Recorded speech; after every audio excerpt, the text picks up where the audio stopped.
أهلا بكم أصدقائي وصديقاتي الأعزاء. في هذا الدرس سنتعلم رسم المصباح السحري من فيلم علاء الدين. ولكن أولاً ادعمونا بالضغط على زر الاشتراك أو سبسكرايب.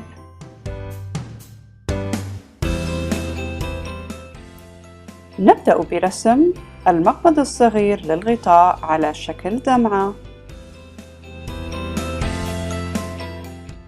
ثم دمعة أصغر في داخلها. للغطاء نمد قوس عند الطرف الأيسر للدمعة، ثم نذهب إلى الطرف الأيمن ونمد قوس،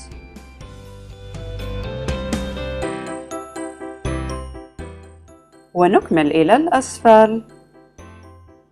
والآن نرجع إلى الطرف الأيسر ونكمل شكل الفوهة بخط متموج. ننزل إلى الأسفل ثم نذهب إلى الأعلى قليلاً.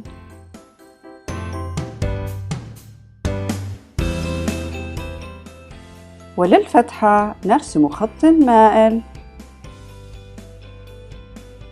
عند أسفل المصباح نمد خط مقوساً إلى الأعلى قليلاً،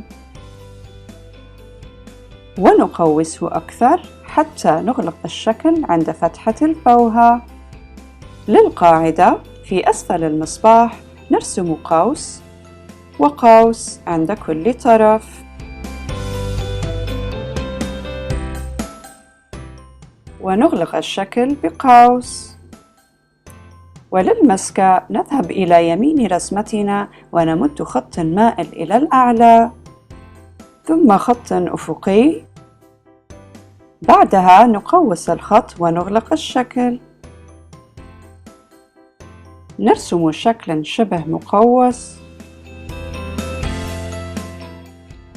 ثم نكمل رسم هذا الخط موازي مع الشكل الذي رسمناه. والآن قوس للغطاء، ونقوم بتزيين مصباحنا على ذوقنا.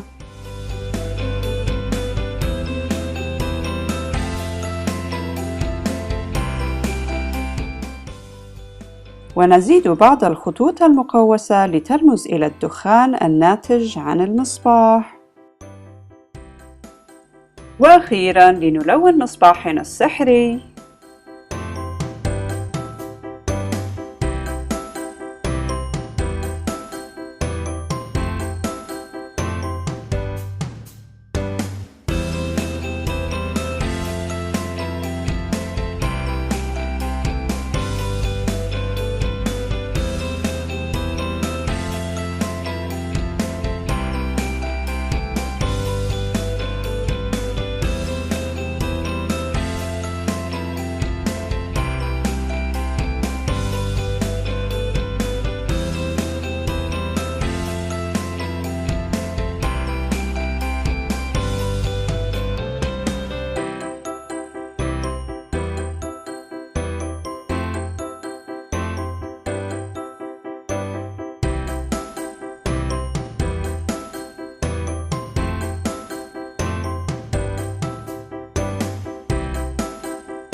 هل تعلمون بأن علاء الدين هو الذي وجد المصباح السحري في المغارة؟